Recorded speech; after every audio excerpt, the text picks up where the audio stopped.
পরীক্ষামূলকভাবে fuel pass চালুর একদিন পরেই সার্ভার ডাউন, ফলে পাস ব্যবহার করে তেল নিতে পারছেন না গ্রাহকরা। এতে ভোগান্তি কমার বদলে উল্টো আরও বেড়েছে। এদিকে অলিখিতভাবে রেশনিং পদ্ধতি চালু থাকায় চাহিদা মাফিক তেল না পাওয়ায় দিনের বেশিরভাগ সময় বন্ধ থাকছে বহু পাম্প। বিস্তারিত জানাচ্ছেন মেজবা হাসান।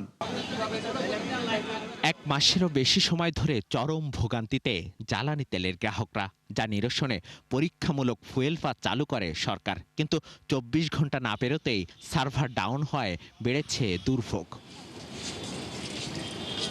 এই যেমন মুরাদ আহমেদ গত রাত থেকে চেষ্টা করেও নিবন্ধন শেষ করতে পারেননি। সকালে পাম্পে এসে জানতে পারেন যান্ত্রিক ত্রুটিতে কার্যক্রম বন্ধ। পরে বাধ্য হয়ে লাইনে দাঁড়ান তিনি। তেল নিতে যদি মানুষের 6-7-8 ঘন্টা যায়, তাহলে মানে আর মানুষ কাজ করবে কিভাবে বাকি কাজ? 4 ঘন্টা দাঁড়িয়ে থেকে 500 টাকার তেল পাইলাম ভাই। এখন মনে হচ্ছে ঈদের মতো আর কি, এরকম একটা সিচুয়েশন যে চাঁদ রাত তেল নিলেই হচ্ছে ঈদ কমপ্লিট। হাজার হাজার মানুষ এখনো সিরিয়াল আছে। এখান থেকে মোহাম্মদপুর টাউন হল ছেড়ে যাবে। একই সমস্যায় পড়েছেন আরও অনেকে।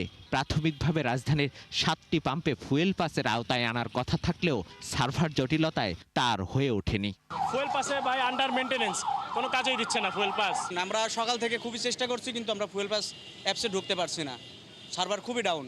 জ্বালানি সংকটে দীর্ঘ লাইনের ভোগান্তি আর দুশ্চিন্তা প্রতিনিয়ত বাড়ছে। কবে নাগাদ পরিস্থিতি স্বাভাবিক হবে নেই তার কোনো সদুত্তরও। ফার্স্ট কনসেপ্ট অনেকে পজিটিভলি নিচ্ছে, অনেকে নেগেটিভলি দিচ্ছে, অনেকের স্মার্টফোন নাই, অনেকের রেজিস্ট্রেশনটা ঝামেলা মনে করছে। কিন্তু সরকারের যেখানে একটা মূল উদ্দেশ্য সেটা হচ্ছে যে একটা ব্যক্তি যেন একবারই সে ফুয়েলটা নিতে পারে।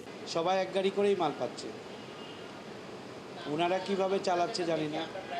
আর আমরা হলাম পদ্মা ডিপ, আমরা এজেন্ট।